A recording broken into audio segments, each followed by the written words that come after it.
Eunice Masson, our correspondent in Cape Town, joins us now to tell us about this open letter. Eunice, you wrote an article on this letter, this open letter by the Afrikaans community.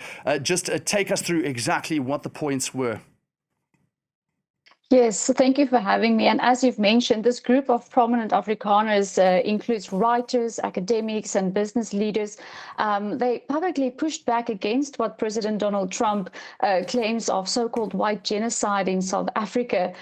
So this group issued an open letter, which is called Not in Our Name, rejecting Trump's repeated allegations. And the letter was also sent to the US senators, some US senators, to counter what they say is misinformation. So when we briefly look at the open letter, it responds directly to Trump's refugee policy, wanting to prioritize white Afrikaners seeking asylum. Now, in the letter, the authors state that white Afrikaners are not under existential threat, and that by portraying them as victims of racial persecution, not only distorts reality, but also damages relationships built over 30 years since the end of apartheid. They also argue that to elevate white suffering above others reinforces a racialized worldview. And the letter's publication exposed a deep internal divisions within the Afrikaner community in itself, between the left-leaning commentators who have welcomed it, but also the right-leaning groups, particularly AfriForum and Solidarity, who have criticized it strongly, saying that the authors, many of whom are academics, are out of touch with the lived experience of South Africans. Now, keep in mind, AfriForum and Solidarity have for years now already been lobbying in the US against racial and land reform laws and also farm attacks in South Africa. Now, just to balance the article, we've also tried to understand why some South Africans would seek asylum. And we spoke to a refugee family who have relocated in late August. And according to the refugee, they feel safer in the US than in South Africa. And also their members of the family, 3 members of the family, have been victims of a farm attack. And the refugee also added that they are also financially growing much faster in the US. And lastly, we just have to mention that at this moment, we don't know the exact number of of refugees who have applied for the status in America. It is understood that by the end of September, there were about 400 in total, but more people can still apply under Trump's refugee resettlement program at this stage. And we're seeing that in the state of Maine, they say that they will be accepting up to 50 Afrikaners at least by the end of the year. Eunice, thank you so much. Let's bring in now into the conversation one of those signatories of the open letter, Piet Croucamp, Associate Professor of Political Studies and International Relations at Northwest University in South Africa, as well as Ernst Roets. You can see him there on the screen. He's the Deputy CEO of the Afrikaner-focused civil rights organization, AfriForum, which Eunice was mentioning. Thank you for joining us, gentlemen. We are obviously sitting on 2 diametrically opposed sides of the same coin here. Piet, I'm going to start with you. What made you feel so strongly to initiate this letter and to bring the signatories forward? Look, I don't have to convince you that we had a atrocious past of racial divisions, racism, institutionalized racism, formalized racism, constitutionalized racism, and to some extent, the liberal democratic constitution of 1994 to 1996 liberated us from being the perpetrators of this racist in this racist regime. And since then, it is 10 years, but a very difficult process to build the relationships of trust. And I think we've made significant progress in that regard. So when Donald Trump, and I think it's our argument was that it's part of the Trump regime, the Trump administration, the way that they portray or the way that they understand their own race relationships in America, that they seek to in some other way export that by latching onto Afrikaners in South Africa, and in the process tainting the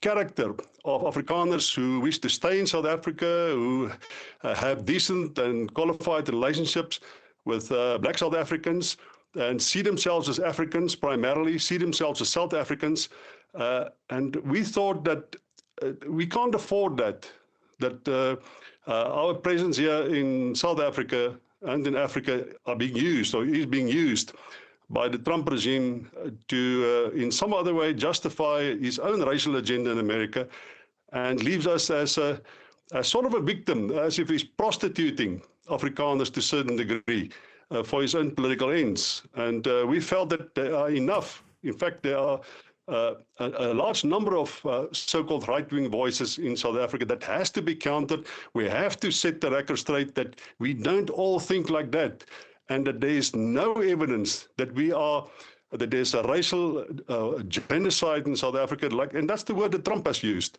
and that there's no, our future in this country is not being threatened by the fact that we are white and that the majority of this country, the people, are black. Ernst Roets, you don't agree?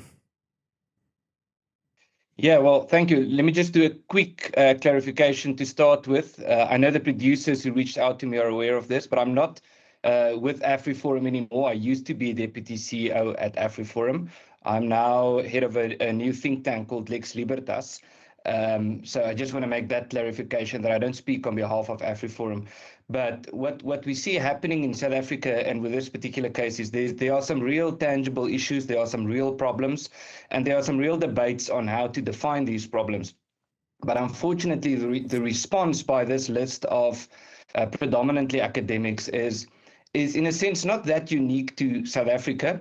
It's an age-old phenomenon of a certain class of intellectual elites, especially university professors, people who are very senior in the media, and people in the entertainment industry and so forth, who have a very strong ideological slant in a particular direction, and who unfortunately have become very detached from realities on ground level, who seem to have become caught up in their own intellectual and ideological endeavors to such an extent that they are disconnected from what people experience on a daily basis. And so what is really alarming and annoying and frustrating about this is that there are some real tangible issues happening in South Africa. And these people who are now expressing their concern about what they call the narrative are playing into the hands of the ANC, the ruling party in South Africa, who have become a completely destructive force since they took power. And they are, in a sense, by rushing to the defense of those in power, of the political elite, they are allowing the political elite to get away with murder. And unfortunately, it's not just in the figurative sense of the word. But do you think that rushing to the political elite of America is the solution? Do you not both fear, because you have both appeared to Republicans, in your case, Ernst Roets, and also recently Senator Chris Coons, a Democrat, in your case, that was Piet Croucamp. Do you not think that the Americanization of these South African problems is not helpful in itself? And I'm going to start with you, Ernst.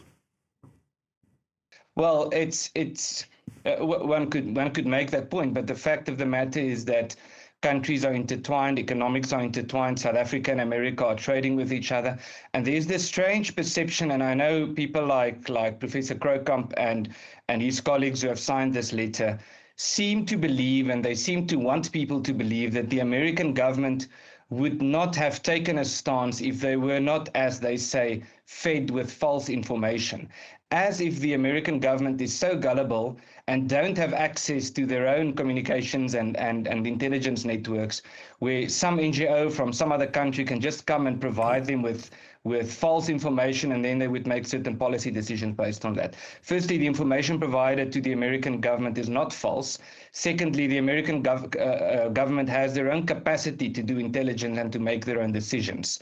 And so, but economics and politics, unfortunately, are intertwined, and there are some important reasons why it is also in the interest of America to have some form of stability in South Africa. So even if no one were to rush to the American elites, as you say, the American government would still have taken a stance about this. But that's despite the fact that Donald Trump himself, at that meeting with Cyril Ramaphosa, we saw that in the pictures, still projected false information about farm murders. It's not to say that there isn't some underlying truths to it, but what he projected was false.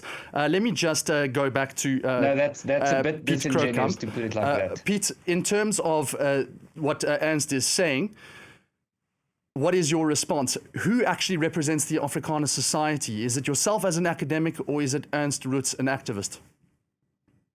I don't think any of us claim to represent Afrikaner society, but maybe I just should put one thing straight. AfriForum themselves deny Donald Trump's argument that there is white genocide in South Africa. So if Donald Trump's information was as credible as Ernst Roets seems to imply, he would not have disagreed with AfriForum, who says there is no white genocide in South Africa. So clearly Donald Trump is wrong in terms of what everybody else, me, us, as well as AfriForum, saying the right-wing groups in South Africa are saying. So his information can't be that credible in the first place. The second place is the argument that we are isolated and we are uninformed. Less than 1% of the more than 1,000 people that signed the letter are academics and people of media. It's not true. I myself have made 2 series of 26 documentaries on agriculture in South Africa, the farming community, which is the main concern of Roets.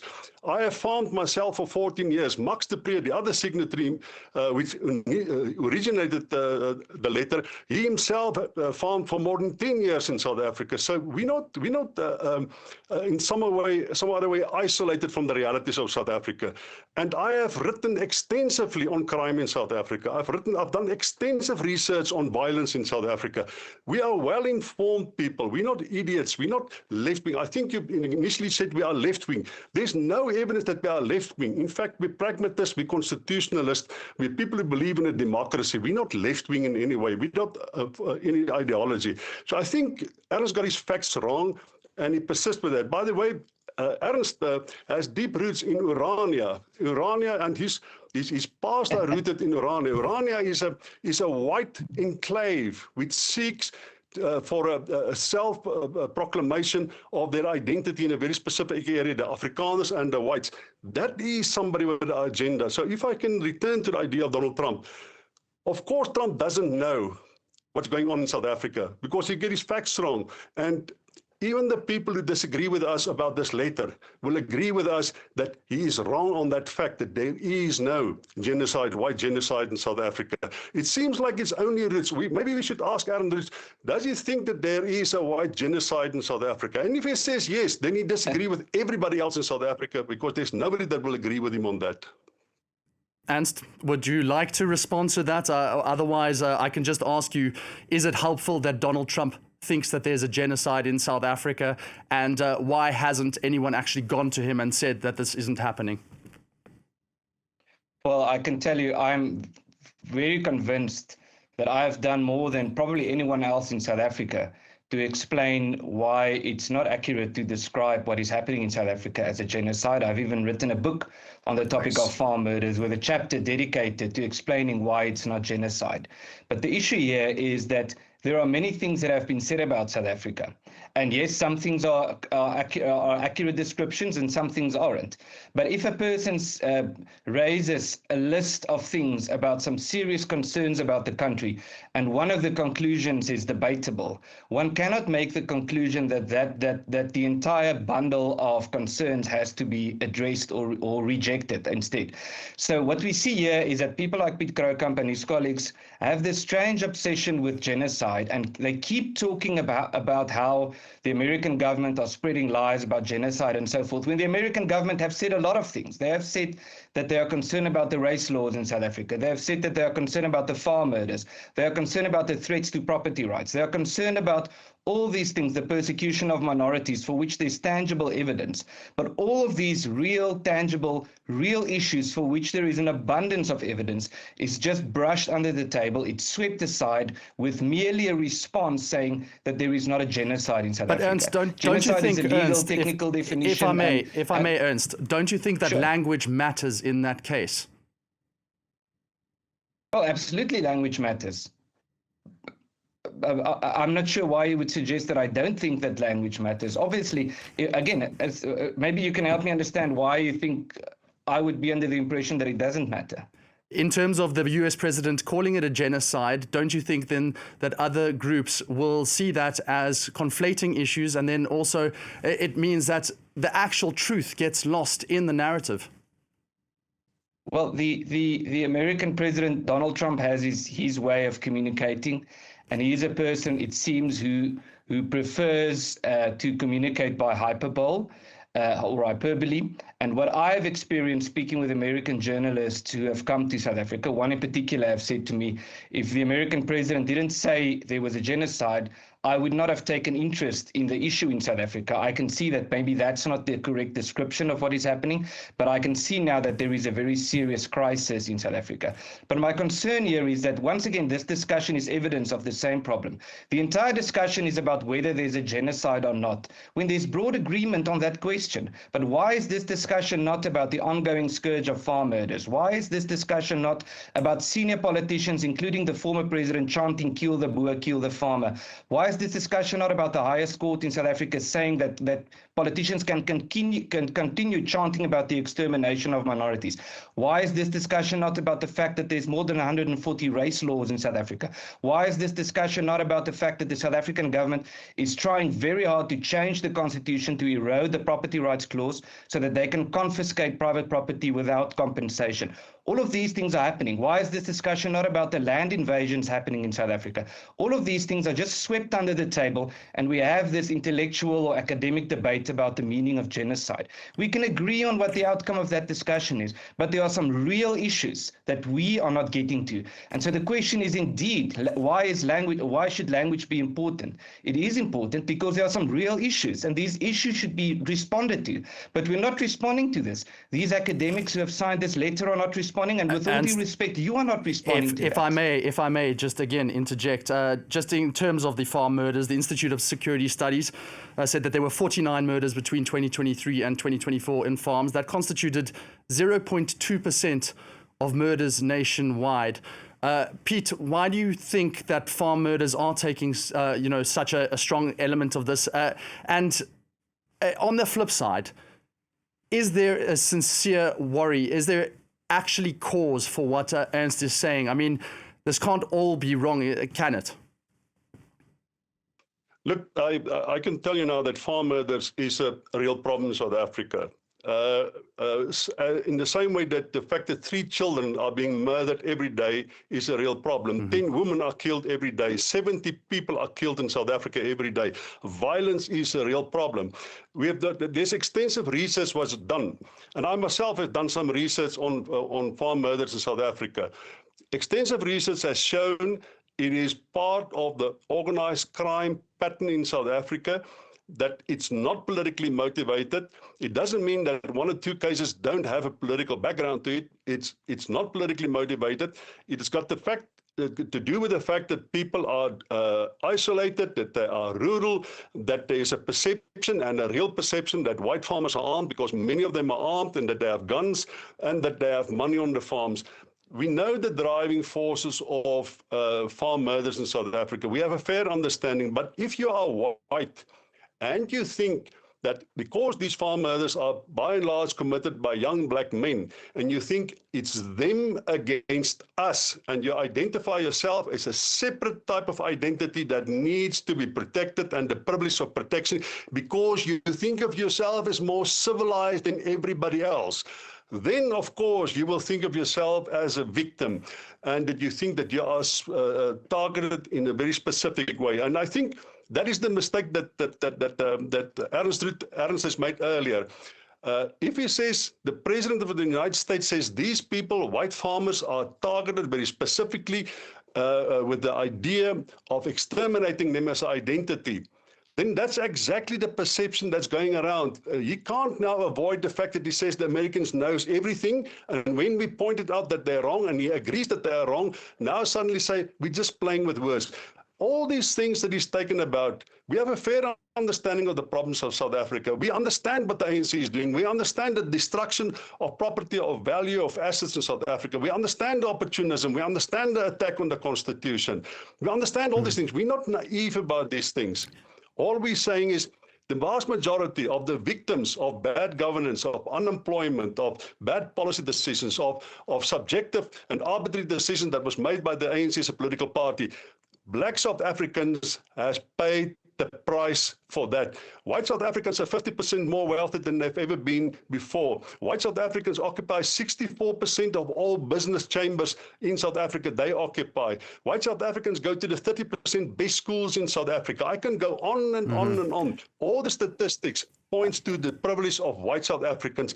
There's no evidence that there's any form, either a genocide or a form of, that there are specific crimes perpetrated against white South Africans. No evidence. Pete, maybe you should tell us, how do we address this privilege that you are pointing to? Thank you so much. Sorry, Ernst, I'm going to just ask you one more question to wrap this up. Just a response to that. Is there any proof that farm murders in particular are racially motivated as opposed to all the other crimes that we are seeing across the country? Can you safely say that? Well, absolutely. So, I mean, you mentioned that there are few farm murders in comparison to the larger murder statistics, but your own media publication has expressed concern about journalists who are being murdered in the execution of their duties. But is that racially motivated? It was counted there were about 87 journalists, but there are hundreds of thousands of journalists. Now, no one is saying that's just a small number. Don't be concerned about journalists who are being murdered. But when farmers are being murdered, I'm just asking, Ernst, is this racially motivated? Because the police minister, Senzon Chunu, back in March, he said that there were 5 black deaths to every 1 white death on farms. Will you dispute that? It's a complex crime phenomenon, and different attacks happen under different circumstances, but there is an abundance of evidence of farm murders being committed with racist and political intent. We see this with perpetrators chanting "kill the boer, kill the farmer," chanting political slogans while murdering their victims or while torturing their victims. In some cases, using the blood of the victims to write political slogans on the walls. We find this with perpetrators who have murdered farmers, who have testified under oath that they did this for political purposes. We have found this with perpetrators who have testified under oath that they have done this for racist motives because they hate white people. And we see this with politicians chanting "kill the boer, kill the farmer," and then murderers going out and chanting "kill the boer, kill the farmer" while they actually attack these people. How can this happen? And then the obvious glaring fact that there's a political motive, not behind every single case, but behind many of these cases, be rejected so obviously in such a flagrant way. It's very clear that there's a political motive, and this should be addressed. And my concern is, why this particular crime phenomenon? It's the only crime phenomenon that I'm aware of, a violent crime phenomenon that is actively encouraged by the government. It's actively encouraged by politicians who chant to their supporters, go out and kill those people. And people keep rushing to the defense of the perpetrators. I'm so sorry, we're going to have to wrap it up there. The victims. Ernst, unfortunately, I would continue this debate much longer. Unfortunately, that is where we have to wrap it up. Ernst Roets coming to us there from South Africa, as well as Piet Croucamp, professor at Northwest University from the same country, talking about Afrikaners and this open letter signed against Donald Trump's policies.